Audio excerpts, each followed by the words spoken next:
वो है शनि राहु की जुगलबंदी। अच्छा। शनि जो है वो कहता है मनी इकट्ठी कर, मनी इकट्ठी कर, मनी इकट्ठी कर, और राहु कहता है चल यार इकट्ठा कर लिया इसने पैसा, अब तेरी ऐसी स्कीम में लगाता हूँ और उसके बाद तुझे बर्बाद करता हूँ। तो ये होता है शनि राहु का कॉम्बिनेशन, और इसको बोलते हैं, क्या कहते हैं, इसकी जुगलबंदी। यानी कि एक तो पैसा वो जोड़ता है और कंजूसी का ये उसको बर्बादी की तरफ जाता है। तो कंजूसी का और उसका पैसा जोड़ने का ये कॉकटेल बना देता है शनि राहु का जो ये योग है। तो ये अगर आपकी कुंडली में है तो आपके पास में जोड़ जोड़ के आप ऐसा एक इन्वेस्टमेंट में डाल दोगे पैसा, जहां पर आपको जो है उसके बाद वो पैसा कभी जिंदगी में नहीं आएगा। तो ये होता है हमारा बर्बादी का दूसरा कारण, शनि राहु को हम प्रेत श्राप भी बोलते हैं। इसमें क्या होता है, जैसे कि ऐसा इंसान बाहर जाता है घर के, जिस लोगों ने भी अपने उतारे करके फेंक रखे होते हैं, उनके पास से वो निकलता है, वो नेगेटिविटी लेके आ जाता है अपने साथ सारी। ये इतनी मतलब वो स्पॉन्ज का काम करता है, जैसे स्पॉन्ज क्या करता है, पानी को सोख लेता है ना, ऐसे ही वो लोगों की नेगेटिविटी को सोख के आते हैं। लोगों ने जैसे चौराहे पे फेंक रखा है, अपनी दुकान का नींबू उतार के फेंक दिया, वो सारी नेगेटिविटी लेके अपने घर पे छोड़ता। देखिए कितनी बड़ी प्रॉब्लम है। ये इतनी बड़ी एस्ट्रोलॉजी है, इतना वास्ट नॉलेज है। क्या कहते हैं कि जो है ना, अगर इनके ग्रहों के परमेंटेशन, जो ग्रहों की कॉम्बिनेशन को अगर आप समझ गए ना, तो आप अपनी जिंदगी को बहुत अच्छा कर सकते हैं। करेक्ट। और जो यंगस्टर्स देख रहे हैं ना, उनको मैं ये बताना चाहूंगा कि कभी आर्ग्यूमेंट में ना ये बात बड़ी आती है कि ये भी तो गया था, उसको कुछ नहीं हुआ, ये अरे भैया उसके ग्रह ही प्लैनेट्स ऐसे हैं, आपको मालूम ही नहीं है कि भाई इतने ग्रह होते हैं, ये ग्रह का ये कॉम्बिनेशन होता है, इसका ये कितने ज्यादा परमिटेशन कॉम्बिनेशन है, तब जाके आपको वो समझ आता है कि अच्छा ये प्रॉब्लम है। ये रीजन होता है कि आदमी एक को होता है और एक को नहीं होता, तो उसका ये रीजन हो सकता है। अब देखिए एक महायोग और मैं बताता हूँ जो हम एक्टिव करवाते हैं। पहला घर हम राजा कहते हैं, राजा की गद्दी। अच्छा। दूसरा 7th हाउस हमारे स्पाउस का होता है, पार्टनर का होता है, हमारी डेली इनकम का होता है। अच्छा, वो वजीर है, सेनापति कह लीजिए, वजीर कह लीजिए। ठीक है जी, आगे साक्षी जी आप बताइए। और संजीव जी 8वां घर आंखें हैं और 11वां घर टांगे हैं। अच्छा। पहला घर आप खुद हो, 7वां घर आपका स्पाउस हो गया, 8वां घर आपकी आंखें हैं, 11वां घर आपकी टांगे हैं। अब राजा की अगर पत्नी, जैसे आजकल के टाइम में लगाया जाए, अगर हमारी पत्नी ठीक ना मिली तो क्या होगा? बर्बादी। 7th हाउस हमारा स्पाउस हो गया, है ना। तो 7वां घर जिसका खराब है उसकी तो बर्बादी निश्चित है। हाँ। हम उसको ठीक कर देते हैं। पहले अगर लगन, जैसे राजा की गद्दी खराब है, उस राजा की गद्दी को रिपेयर कर देंगे हम, टक टक टक टक टक, बैठ जा भी राजा आराम से। फिर हम उसके 7th हाउस ठीक करेंगे। 7th हाउस डेली इनकम हमारी पत्नी का, ठीक है जी, वो ठीक हो गया तो डेली इनकम भी आ रही है, राजा मजे भी कर रहा है, पत्नी सेवा कर रही है, पैसा आ ही जा रहा है, आ ही जा रहा है। वाह क्या बात है यार। और 8th हाउस खराब है तो राजा की आंखें ही नहीं है, तो राजा को तो कोई भी मार डालेगा। तो जिनके धोखे बड़े होते हैं, धोखे बड़े होते हैं। वाह वाह वाह वाह, क्या बात। देखो अब आपको भी एस्ट्रोलॉजी आ गई, अब आप मेरे स्टूडेंट बन रहे हो। मैं सीख लूंगा अभी इनको रिसेंटली अभी फ्रेश 3-4 धोखे मिले, फ्रेश 3-4 धोखे मिले हैं तो अभी आपका देख के सारे धोखे गायब। सही बात है। अभी देखेंगे धोखेबाजों को, धोखेबाज। हाँ, चुन चुन के मारेंगे, चुन चुन के मारेंगे। नहीं मेरे को मिलते, और मेरा तो वो होता है कि जब भी धोखा होता है मैं आगे बढ़ जाता हूँ, बिकॉज मेरे लिए क्या होता है, वो वेस्ट ऑफ टाइम है कि उस पर सोचना, मेरे बंदे पे लग जाओ। आपको ये मिले ही नहीं, कितनी एनर्जी कितनी वेस्ट होती है, एनर्जी कितनी वेस्ट होती है। बंदा इमोशनल जुड़ जाता है, वो कर लेता है, भावनाएं जुड़ जाती हैं, हमारी एनर्जी जुड़ जाती है। आजकल किसके पास टाइम है धोखे खाने के लिए? और कई तो चलो आप तो आपके अंदर ये अगर कोई बड़ा धोखा मिल गया, कई लोग नहीं बढ़ सकते, उठ ही नहीं पाता। हाँ, फिर ना उठ पाए फिर क्या होगा? ऐसे भी तो धोखे मिल जाते हैं मेरी माता रानी लोगों को। तो उसका क्या उपाय होता है कि भाई ना मिले? ये हाउसेस हम ठीक करेंगे ना, वो पत्रिका देख के। और 11th हाउस होता है धन, मोटा मोटा धन, धना धन, धन ऐसा मोटा मोटा। 7वां घर संजीव जी? 7वां घर डेली इनकम। हाँ, जो आपको रोज मिलती है, रोज की इनकम, डेली इनकम। अच्छा, दिन का, ओके, है ना। अब आपके पास में डेली इनकम आती है कि आपके पास में अचानक से पैसे आते हैं? तो आप महीने में 4 बार आ गए पैसे, ये आपके आ गए, इसका मतलब आपका 11th हाउस एक्टिवेट है। अब आप कहते हो मेरे पास तो रोज भी आ रहे हैं पैसे, कहीं ना कहीं से कोई दुकान ऐसी डाल रखी है या कोई ऐसे आपने कोई सिस्टम बना रखा है, रोज भी आ रहे हैं। जोड़ के भले महीने के बाद मतलब 7वां घर एक्टिवेट नहीं है, 11वां घर एक्टिवेट है, मतलब बीच बीच में आते हैं। महीने में 4 दिन आते हैं, लेकिन वो 4 दिन ही हमारे लिए बहुत होते हैं। एक तो ये वाली इनकम हो गई, एक हो रही है कि रोज रोज जैसे बीकानेर की चल रही है भाई, दुकानें चल रही है, उसकी चल रही है, उसकी चल रही है, फ्रेंचाइजी चल रही है, तो उनकी भी इनकम आ रही है। तो ये आपको कौन से घर एक्टिवेट है, ये आपको पता लगता है, ये वो धन देगा। और सेकंड हाउस आपका वो वाला धन है कि 11वें से पैसा आ रहा है मोटा मोटा, और जोड़ पा रहे हो कि नहीं जोड़ पा रहे, जोड़ना भी इम्पोर्टेंट। अब एक बात सुनो, तीसरा महायोग ये होता है कि अगर आपके दूसरे घर में, 5वें घर में, 9वें घर में और 11वें घर में पाप ग्रहों की टोली बैठी है। पाप ग्रहों की टोली, शनि राहु केतु, ठीक है, शनि राहु केतु, और क्या कहते हैं कि मंगल को पाप ग्रह बोलते हैं, वैसे शनि राहु केतु को पापी बोलते हैं, सूर्य और मंगल को पाप ग्रह बोलते हैं। अगर ये जैसे इकट्ठे बैठ जाएं, ठीक है, तो क्या होता है कि हमारे जैसे आपने वो शादी देखी है, ये शादी देखी, जैसे शादी में आपने बुलाया था क्या कहते हैं 100 बंदे और आ गए 200 बंदे, ठीक है, तो आपके साथ में क्या होगा?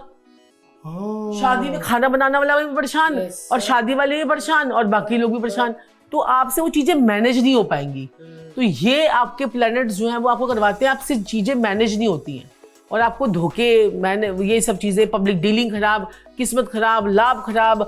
आप गए भाई आज तो भैया पैसे आएंगे, आए नहीं रात को, तो कितना दिमाग की एनर्जी खत्म हो जाती है। तो ये दूसरा घर, 5वां घर, 9वां घर, 11वां घर बताएगा।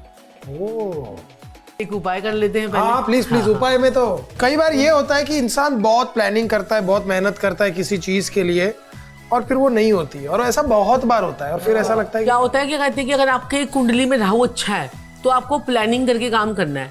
अगर आपको कुंडली में राहु अच्छा नहीं है ना, तो विदाउट प्लानिंग के जाओ। अच्छा, जहां जाना है विदाउट प्लानिंग के करो, और नहीं तो फिर आपको दिक्कत परेशानी आएगी। अगर आपने ज्यादा प्लान कर लिया, अब आप ये चीज सोचो, जितना ज्यादा प्लान कर करके काम करते हो तो वो काम आपके नहीं होते हैं। ये सब अपना दिमाग लगा सकते हैं कि जो मैं प्लान करके करता हूँ वो काम नहीं होता, और जो बिना प्लानिंग के काम करता हूँ वो हो जाता है। तो समझ लीजिए कि राहु की मेहरबानी है। राहु आपको प्लानिंग करने ही नहीं देगा। अगर अब आप राहु एक काम कर सकते हैं, साक्षी जी ने बताया राहु अचानक है, सडन है, अचानक झटका है, तो हम क्या कर सकते हैं, राहु केतु को ही ठीक कर लेते हैं। सारे राहु केतु डराते रहते हैं हमेशा। चंदन का तिलक या तो आप माथे पे लगाइए, सफेद चंदन का, या शिवलिंग पे भी आप सफेद चंदन का तिलक लगा सकते हैं, या सफेद चंदन की माला आती है वो आप गले में भी पहन सकते हैं, और इससे राहु केतु ऐसे मस्त हो जाएंगे। और आप अगर अपने घर की टॉयलेट को धो दें हर हफ्ते, मैं कहता हूँ, हाँ जी, ऐसा नहीं कि कोई हेल्प धो दे, ना खुद धोना है।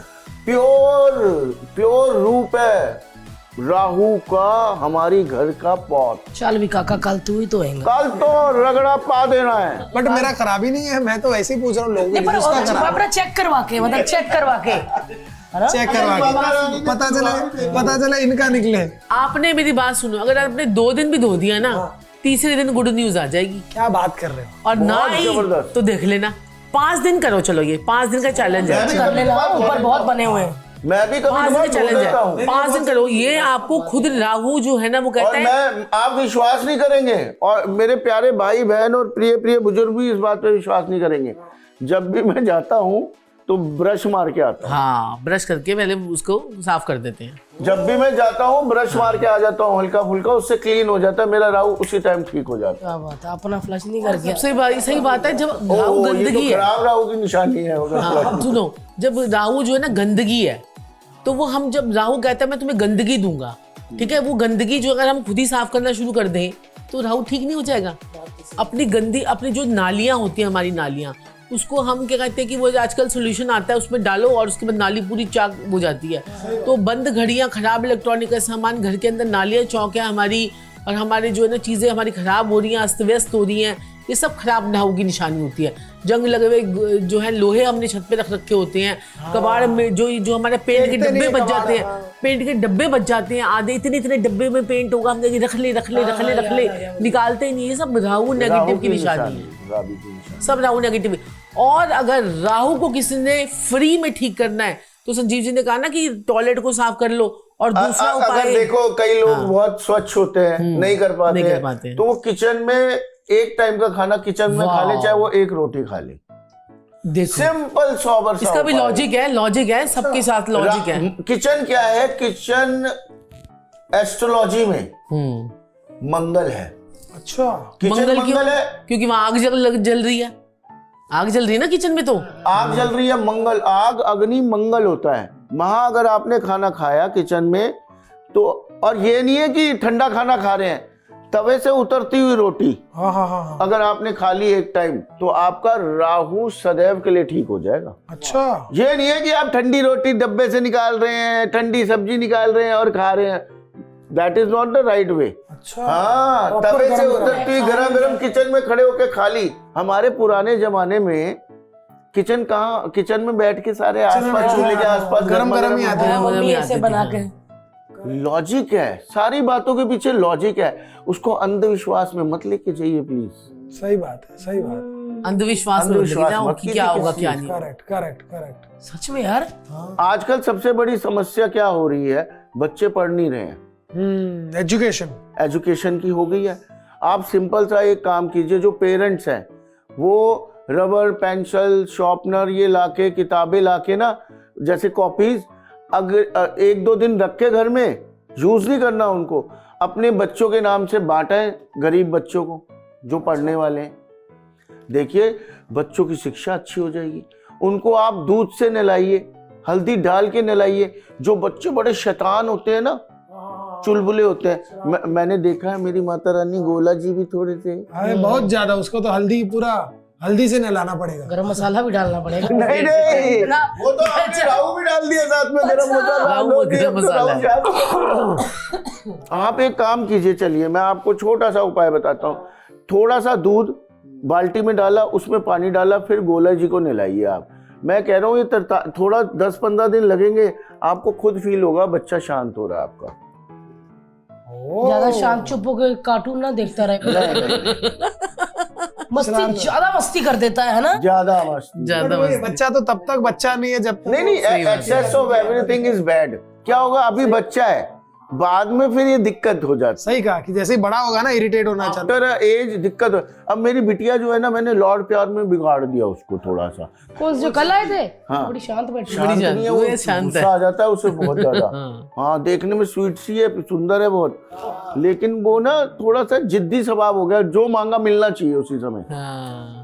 बचपन में अच्छा लगता था, बच्चा है वही। सही बात है, और हमको लगता है कि यार हाँ, और बेटा जो है वो दूसरे और बेटे को हमने ऐसा पाला ही नहीं। बेटा हमारा बिल्कुल मतलब कुछ चाहिए नहीं, उसे चाहिए नहीं जिंदगी में। आए बेटे और बेटी को फुल जो चाहिए। एलवी का बेटी ने लिया ना, जिद भी वो ऐसे कर देती है। अब मुझे 5 लाख का पर्स चाहिए, हाँ। अब मुझे 10 लाख का पर्स चाहिए, अब मुझे भाई वो पता नहीं कौन कौन से वो होते हैं, तेल होते हैं लगाने के लिए, वो क्या होते हैं, मेकअप का सामान, अब वो लाखों में आ रहा है। लेकिन अब हम उसको बोलते हैं कि जब तुम खुद 45,000 कमाओगे, रुपए की। जब हम खुद कमाओगे तब लोगे। यार पर अब तो छोटी है, अभी तो आप लेके दो ना। करेक्ट। अब उसने कॉलेज जाना था। अब मैंने बचपन में वादा कर दिया था, बेटा तू जब कॉलेज जाएगी तुझे गाड़ी दिलवाऊंगा। तो भाई वो जब कॉलेज गई, अब तो 2nd ईयर में, जब वो कॉलेज गई तो उसे गाड़ी दिलवाई।